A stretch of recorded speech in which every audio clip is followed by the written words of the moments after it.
বিসমিল্লাহির রহমানির রহিম। আসসালামু আলাইকুম আমার প্রিয় বন্ধুরা, কেমন আছো? আশা করি খুব ভালো আছো। আল্লাহর অশেষ মেহেরবানিতে আমিও খুব ভালো আছি। শুভ দুপুর সবাইকে জানাই। দুপুরবেলা থেকে আজকের ভিডিওটা শুরু করলাম। চলে আসছি 2-3 দিন হয়ে গেল বাবার বাড়িতে। এখন পর্যন্ত ব্যাগে থেকে জামা কাপড় নামাই নেই, একটা দুটো করে নামাচ্ছি আর পরতেছি।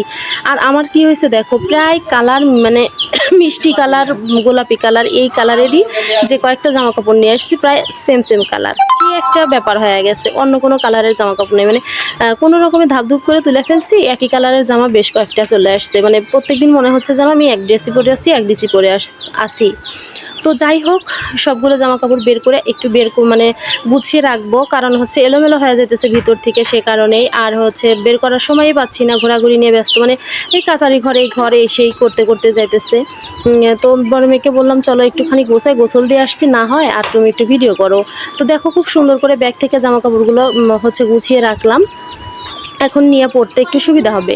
আর একটু বিছানাগুলো ঝাড়াঝাড়ি করে নিতেছি, কেননা মানে ওই যে কাপড় চোপড় এলোমেলো হইলে আসলে যা হয়, ধুলোবালি একটু লাগে মনে হয়। তো যাই হোক, মেয়েকে আবার বললাম যে এখন যদি মুখে একটু ক্রিম না লাগাই, আমার সারাদিনেও আর এই ক্রিম লাগানো হবে না। যদিও আমি খুবই কম লাগাই, তো তাই যাই হোক, একটু ফ্রেশ লাগবে, লাগাইলে ভালো লাগবে, সে কারণে আবার দেখো মুখে একটু ক্রিম মাইখা নিতেছি। আমার তো এই মুখে একটুখানি ক্রিম বা পাউডার হলেই হয়ে যায় সারাদিন। আর যত যাই হোক, সুন্দর করে ক্রিমটা মেখে এখন চলে যাব বাবার ঘরে। বাবার ঘরটাও একটুখানি সুন্দর করে পরিষ্কার করে নেব, কারণ কিছুক্ষণ আগে দেখলাম যে শুয়েছিল, ভাবলাম যে না, এই বিছানাগুলো ঝাড়া হলো, ওই ঘরের বিছানাটাও একটু সুন্দর করে ঝেড়ে দিই। তো উপরটায়, এই শোকেসটার উপরটা একটুখানি ঝেড়ে নিতেছি।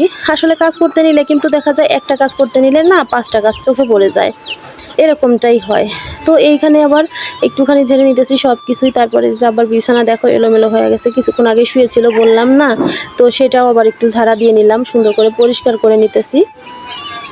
আর হচ্ছে তোমার কি বলে, আমার মায়ের যে কি কাণ্ড দেখো, বালিশের নিচে হচ্ছে কাঁথা, তারপরে জায়নামাজ, এগুলো না দিয়ে নাকি শুতে পারে না। 2টা বালিশ হলেও সমস্যা হয়, আবার একটা বালিশ হলেও সমস্যা হয়। আমার মা একটা পাগল ছাগল মানুষ। তো যাই হোক, বিছানাটাও সুন্দর করে গুছিয়ে নিলাম, পরিষ্কার করে নিলাম, ঝেড়ে নিলাম, ফ্রেশ লাগতেছে এখন। যদিও গোসল করে আসছি, আর গরম আছেই, তারপরও ভালো লাগতেছে, মানে খারাপ লাগতেছে না, ওরকম গরমে যে ঘেমে যাওয়া সেরকমটা হইতেছে না। তো এখানে আবার পানি দেখলাম, ভাবলাম যে একটু পানি খেয়ে নেই, কেননা পানি জিনিসটা এরকমই হয়, দেখলেই যেন খেতে ইচ্ছে করে। তো একটু পানি খেয়ে নিলাম, পানিটা খেতেও ভালোই লাগলো। কাজের পরে একটু পানি খেলে যেন শরীরটা ঠান্ডা হয়ে যায়, যদিও ফ্রিজের না, তো তারপরও ভালো লাগে পানি খেতে। তো বড় মেয়ে বলতেছে যে আম্মু আর ভিডিও করতে ইচ্ছা করছে না, তুমি স্ট্যান্ড কেন আনো নাই? আমার না বাবার বাড়িতে আসতে স্ট্যান্ডটা আনা হয় নাই। তো যাই হোক, খেতে বসে গেলাম। দেখো আজকে প্লেট দেখো, গ্রামে এসেছি তো গ্রামের প্লেটে ভাত না খেলে কি চলে। আর রান্না হয়েছে মূলো, তারপরে পাঙাশ মাছ ভুনা, আরও কি যেন তরকারি ছিল। তো যাই হোক, সব খাবারগুলোই তোমাদের সঙ্গে একটু শেয়ার করলাম। আর দেখো, গ্রামের স্টিলের মানে হচ্ছে প্লেটে ভাত খাওয়া খুব শান্তির।